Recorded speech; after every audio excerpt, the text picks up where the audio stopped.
আসসালামু আলাইকুম। সংবাদে আপনাদের সবাইকে স্বাগত জানাচ্ছি। আমি ফিরোজ তোহা। শুরুতেই আরবে কেবলস সংবাদ শিরোনাম। বাংলাদেশের সর্বশেষ গুরুত্বপূর্ণ আপডেট সংবাদে আপনাকে স্বাগত। শুরুতেই সংবাদ শিরোনাম, পরে বিস্তারিত।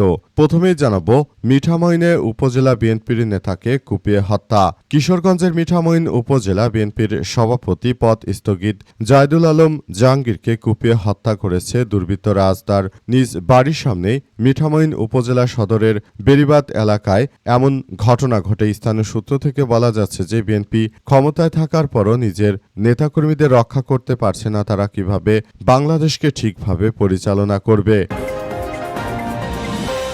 এরপর জানাবো, ফটিকছড়িতে চলছে হরতাল, ঢাকা চট্টগ্রাম খাগড়াছড়ি যান চলাচল বন্ধ। নবগঠিত ফটিকছড়ি উত্তর উপজেলা সদর দপ্তরের জনসাধারণের জন্য সহজ যোগাযোগ এবং ভৌগোলিকভাবে যৌক্তিক স্থানে স্থাপনের দাবিতে চট্টগ্রামের ফটিকছড়ি উত্তরাঞ্চলে আজ সকাল সন্ধ্যা হরতাল পালিত হচ্ছে। এতে ঢাকা চট্টগ্রাম খাগড়াছড়ি আঞ্চলিক মহাসড়কে যান চলাচল বন্ধ হয়ে গেছে। সড়কের বিভিন্ন স্থানে শত শত যানবাহন আটকে পড়ে চরম দুর্ভোগে পড়েছে যাত্রীরা। এদিকে আইনের মাধ্যমে আওয়ামী লীগের রাজনৈতিক ভাগ্য নির্ধারিত হবে বললেন স্বরাষ্ট্রমন্ত্রী। সরকার কোনো রাজনৈতিক দলের রাজনীতি জোর করে বন্ধ করবে না, বরং আইনের মাধ্যমে আওয়ামী লীগের রাজনৈতিক ভাগ্য নির্ধারিত হওয়া উচিত বলে মন্তব্য করেছেন স্বরাষ্ট্রমন্ত্রী সালাউদ্দিন। তার কথা অনুযায়ী বোঝা যাচ্ছে যে স্বরাষ্ট্রমন্ত্রী সালাউদ্দিন তারা আদালতের মাধ্যমে আওয়ামী লীগের নিবন্ধন বাতিল করতে চলেছে, কারণ আওয়ামী লীগ আর বাংলাদেশে কোনোভাবে ফেরত আসতে যেন না পারে সেই ব্যাপারটি নেই তারা কাজ করছে। জানাবো, সাদিক কায়েমের জামাত ইসলামীতে যোগদানের খবর সঠিক নয়। ঢাকা বিশ্ববিদ্যালয় কেন্দ্রীয় ছাত্র সংসদ ডাকসু সাবেক ভিপি সাদিক কায়েম বাংলাদেশ জামাত ইসলামীতে যোগদান করেছেন বলে সামাজিক যোগাযোগ মাধ্যম ও বিভিন্ন সংবাদ মাধ্যমে যে তথ্য ছড়িয়ে পড়েছে তা সঠিক নয় বলে জানিয়েছে দলটি। জামাত ইসলামের কেন্দ্র পর্যায় থেকে জানানো হয়েছে যে দলীয় আমিরের সঙ্গে সাদিক কায়েমের একটি ছবিকে কেন্দ্র করে এই বিভ্রান্তি ছড়ানো হচ্ছে। এবং সর্বশেষ জানাবো, মধ্যপ্রাচ্যে যুক্তরাষ্ট্রের প্রতিটি সামরিক স্থাপনা ধ্বংস করাই ইরানের প্রধান লক্ষ্য। ইরানের ইসলামী রেভলিউশনারি গার্ড কোর আইআরজিসি জানিয়েছে যে মধ্যপ্রাচ্যে থাকা যুক্তরাষ্ট্রের সামরিক প্রতিটি স্থাপনা ধ্বংসস্তূপে পরিণত করাই ইরানের একমাত্র লক্ষ্য। তাদের দাবি, এরপর আরও ধাপে ধাপে অভিযান চালানো হবে। আইআরজিসির মুখপাত্র হোসেন মোহেব্বি সামাজিক যোগাযোগ মাধ্যম এক্সে দেওয়া বার্তায় বলেছেন যে যুক্তরাষ্ট্র যেন না ভাবে যে বর্তমান পরিস্থিতি একইভাবে চলতে থাকবে। তিনি আরও জানান, এখন ইরানের লক্ষ্য হল মধ্যপ্রাচ্যে থাকা যুক্তরাষ্ট্রের আক্রমণাত্মক সামরিক অবকাঠামো ধ্বংসস্তূপে পরিণত করা। এরপর আমাদের অভিযান পরবর্তী ধাপে যাবে বলে জানানো হয়েছে। প্রিয় দর্শক, এতক্ষণ শুনছিলেন সংবাদ শিরোনাম, এবারে বিস্তারিত। তবে তার আগে বন্ধুরা, অনুরোধ থাকবে এই সংবাদটিতে একটি লাইক দিন। এই চ্যানেলে আপনি নতুন হয়ে থাকলে আমাদের সংবাদটি দেখতে দেখতে চ্যানেলটি সাবস্ক্রাইব করে রাখুন। কমেন্ট করে বন্ধুরা আপনার মূল্যবান মতামত জানিয়ে দিন আপনি বিশ্বের কোন দেশ থেকে বা বাংলাদেশের কোন স্থান থেকে আমাদের সংবাদটি দেখছেন এবং শুনছেন। আর বন্ধুরা, সংবাদটি আপনার সোশ্যাল মিডিয়া ফেসবুকে শেয়ার করে বন্ধুদেরও দেখার সুযোগ করে দিন। গাজা যুদ্ধে আপনি যদি নিরীহ ফিলিস্তিনিদের ভালোবেসে থাকেন বন্ধুরা, কমেন্টে ইয়েস লিখে পুরো বিশ্বকে আমাদের এই তাজা আপডেটটি দেখার সুযোগ করে দিন।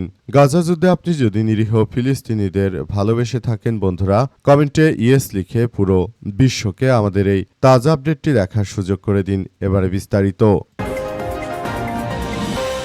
মিঠামইনে উপজেলা বিএনপির নেতাকে কুপিয়ে হত্যা। কিশোরগঞ্জের মিঠামইন উপজেলা বিএনপির সভাপতি জাহিদুল ইসলাম জাহাঙ্গীরকে প্রকাশ্যে কুপিয়ে হত্যা করেছে দুর্বৃত্তরা। আজ তার নিজ বাড়ি মিঠামইন উপজেলা সদরের বেড়িবাঁধ এলাকার বাগানবাড়ির সামনেই এমন ঘটনা ঘটে। স্থানীয় সূত্র থেকে জানা গেছে যে মিঠামইন বাজার থেকে ফেরার পথে নিজ বাড়ির সামনেই জাহাঙ্গীরের উপর আতর্কিত হামলা চালায় অজ্ঞাত পরিচয় ৩ থেকে ৪ জন ব্যক্তি। তারা দেশীয় অস্ত্র দিয়ে তাকে এলোপাতাড়ি কুপিয়ে গুরুতর জখম করে পালিয়ে যায়। সময় তার সঙ্গে থাকা বিএনপির কর্মী হাদিস মিয়াকেও কুপিয়ে আহত করেছে দুর্বৃত্তরা। পরে আশঙ্কাজনক অবস্থায় তাদের উদ্ধার করে কিশোরগঞ্জ শহীদ সৈয়দ নজরুল ইসলাম মেডিকেল কলেজ হাসপাতালে নেওয়া হলে চিকিৎসক জাহেদুল ইসলাম জাহাঙ্গীরকে মৃত ঘোষণা করেছে।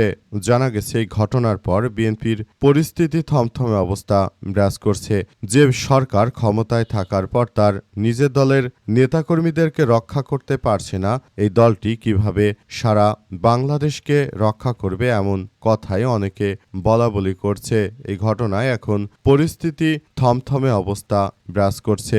অবস্থায় আসলে কি হতে চলেছে দেশে শেষ পর্যন্ত কোথায় গিয়ে থামবে এই পরিস্থিতি সেটি এখন পর্যন্ত বলা যাচ্ছে না। তবে যে কোনো মূল্যে এই পরিস্থিতি মোকাবেলা করতে হবে বিএনপিকে। যদি তারা তাদের নিজের কর্মীদের হত্যার বিচার সুষ্ঠুভাবে তারা করতে না পারে তাহলে বিএনপির ক্ষমতায় থাকার কোনো প্রশ্নই আসে না। কারণ এই দলটি যদি তারা নিজেরা ক্ষমতায় থাকার পরও নিজের দলের নেতাকর্মীদেরকে তারা কোনোভাবে সহযোগিতা করতে না পারে সেটি তাদের জন্য চরম ব্যর্থতার শামিল বলে জানাচ্ছে। ফটিকছড়িতে চলছে হরতাল। ঢাকা চট্টগ্রাম খাগড়াছড়ি যান চলাচল বন্ধ। নবগঠিত ফটিকছড়ি উত্তর উপজেলার সদর দপ্তর জনসাধারণের জন্য সহজ যোগাযোগ ও ভৌগোলিকভাবে যৌক্তিক স্থানে স্থাপনের দাবিতে চট্টগ্রামের ফটিকছড়ি উত্তর অঞ্চলে সকাল সন্ধ্যা হরতাল পালিত হচ্ছে। এতে ঢাকা চট্টগ্রাম খাগড়াছড়ি আঞ্চলিক মহাসড়কে যান চলাচল বন্ধ হয়ে গেছে। সড়কের বিভিন্ন স্থানে শত শত যানবাহন আটকে পড়ে চরম দুর্ভোগে পড়েছে যাত্রীরা। ফটিকছড়ির উত্তর উপজেলা বাস্তবায়ন সমন্বয়ক পরিষদ এর আহ্বায়ক সকাল থেকে হরতাল সমর্থনে আন্দোলনকারীরা নারায়ণহাট, দাঁতমারা, বাগানবাজার সহ মহাসড়কের বিভিন্ন গুরুত্বপূর্ণ স্থানে অবস্থান নেয়। এ সময় তারা সড়ক অবরোধ করে বিক্ষোভ মিছিল পিকেটিং কর্মসূচি পালন করে। সংগঠনটির দাবি, নবগঠিত উপজেলার সদর দপ্তর এমন স্থানে স্থাপন করতে হবে যেন অন্তর্ভুক্ত ৬টি ইউনিয়নের বাসিন্দারা সমানভাবে সহজে যাতায়াত করতে পারে এবং সরকারি সেবা নির্বিঘ্নে গ্রহণ করতে পারে। আন্দোলনকারীদের অভিযোগ, বর্তমানে ঘোষিত স্থানে সদর দপ্তর স্থাপন করা হলে অধিকাংশ মানুষের যাতায়াতে অতিরিক্ত সময় ও অর্থ ব্যয় হবে। কারণে তারা দীর্ঘদিন ধরে মানববন্ধন, সংবাদ সম্মেলন, স্মারকলিপি প্রদান সহ বিভিন্ন বিষয় পালন করে আসছে, কিন্তু শেষ পর্যন্ত বিষয়গুলো না হতে তারা এই হরতালে ডাক দিয়েছে। আন্দোলনের নেতারা বলেন যে দ্রুত সদর দপ্তর স্থান পুনর্বিবেচনা করে যৌক্তিক স্থানে নির্ধারণ করা না হলে ভবিষ্যতে আরও কঠোর কর্মসূচির ঘোষণা দেওয়া হবে। আজ হরতাল পালন করা হচ্ছে, আগামী দিনে হরতালের থেকেও ভয়াবহ কঠোর আন্দোলনের ঘোষণা দেবে তারা বলে নিশ্চিত করেছে তারা। এই অবস্থায় শেষ পর্যন্ত পরিস্থিতি কোন দিকে যায় সেটি দেখভাল করতে হবে। সেটি সম্পর্কে এখনো কোনো কিছু আসলে বলা যাচ্ছে না।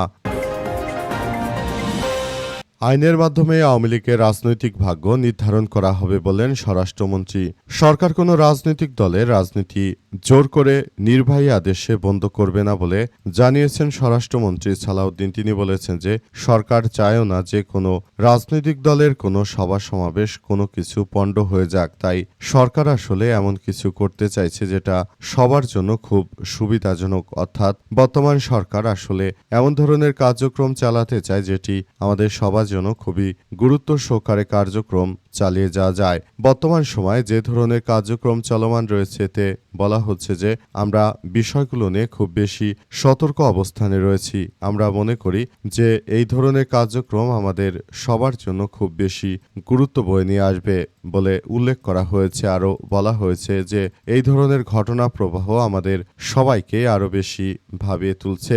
বিষয়গুলো নিয়ে আমরা আরও বেশি সতর্ক ও সজাগ থাকার চেষ্টা করছি। যদি বিষয়গুলো এভাবে চলতে থাকে তাহলে ভবিষ্যতে আরও ভয়াবহ এক বিপর্যয়কর পরিস্থিতির মধ্যে চলে যেতে পারে। তাই এখনই এসব বিষয়গুলো নিয়ে খুব বেশি সতর্ক অবস্থানে থাকতে হবে বলে উল্লেখ করা হয়েছে এবং এগুলো নিয়ে খুব সাম্প্রতিক সময়ে আমাদের আরও বেশি কার্যক্রম চালাতে হবে বলে জানান স্বরাষ্ট্রমন্ত্রী সালাউদ্দিন। তিনি বলেছেন যে আমরা মনে করি এমন একটি কার্যকর ব্যবস্থা আমরা গ্রহণ করব যেটাতে আইনগতভাবে আওয়ামী লীগ নিষিদ্ধ হয়ে যাবে, কিন্তু সরকার তারা নির্বাহী আদেশের মাধ্যমে আওয়ামী লীগকে কোনোভাবেই আর নিষিদ্ধ রাখতে চায় না। এটি আদালতের ব্যাপার। আদালত থেকে যে সিদ্ধান্ত গ্রহণ করা হবে বিএনপি সেটাই মেনে নেবে। তার মানে বিএনপি কিন্তু আওয়ামী লীগকে যে রাজনীতিতে ফিরুক সেই বিষয়টি কিন্তু তারাও চায় না। সাদিক কায়েমের জামাত ইসলামীতে যোগদানের খবর সঠিক নয় বলে জানালো বাংলাদেশ জামাত ইসলাম। বাংলাদেশ জামাত ইসলামের পক্ষ থেকে নিশ্চিত করা হয়েছে যে সাদিক কায়েম এখনও জামাত ইসলামে যোগদান করেনি। তার সম্পর্কে জামাতে যোগদান করা যেসব অডিও ভিডিওগুলো কিংবা ছবিগুলো আমরা সামাজিক যোগাযোগ মাধ্যমে দেখতে পাচ্ছি সেগুলো সম্পূর্ণ ভিত্তিহীন এবং মিথ্যা বলে জানানো হয়েছে। আরও বলা হয়েছে যে যাতে করে এই বিষয়গুলো খুব দ্রুততার সঙ্গে আসলে কার্যক্রম চালানো যায়, যাতে করে সবকিছু আরও সুন্দরভাবে গড়ে তোলা যায় এবং এই বিষয়গুলো নিয়ে সবকিছু তারা সুন্দরভাবে করার মধ্য দিয়ে যাচ্ছে। মূলত জামাত ইসলাম সাদিক কায়েমকে ছাত্র শিবির থেকে সরিয়ে দিয়ে জামাত ইসলামে জায়গা করে দিতে চায়, যাতে করে আগামীতে মেয়র নির্বাচনে ঢাকা উত্তর বা দক্ষিণ সিটি থেকে সাদিক কায়েমকে তার করানো যায়। এ কারণে বিষয়গুলো সামনে এসেছে। তারা মূলত বিষয়টিকে সামনে রেখেই মূলত এই ধরনের প্রস্তুতি গ্রহণ করতে শুরু করেছে, যাতে করে জামাত ইসলামের যারা বৃদ্ধ নেতাকর্মী রয়েছে, যারা শফিকুর রহমানের মতো একটু বয়স্ক, তাদেরকে রেখে জামাত ইসলামের নতুন নেতৃত্বকে এখন সামনে নিয়ে আসার জন্য তারা চেষ্টা করছে, যাতে করে আগামীর ভবিষ্যতে জামাত ইসলাম একদল তরুণ নির্ভর একটি রাজনৈতিক সংগঠন হিসেবে তারা সবকিছু গড়ে তুলতে পারে বলে এমন বিষয় তারা মূলত হাতে নিয়েছে বলে এমন তথ্য নিশ্চিত করা হয়েছে। শেষ পর্যন্ত বিষয়গুলো সবার জন্য খুবই গুরুত্বপূর্ণ এক অধ্যায় হিসেবে আবির্ভূত হচ্ছে।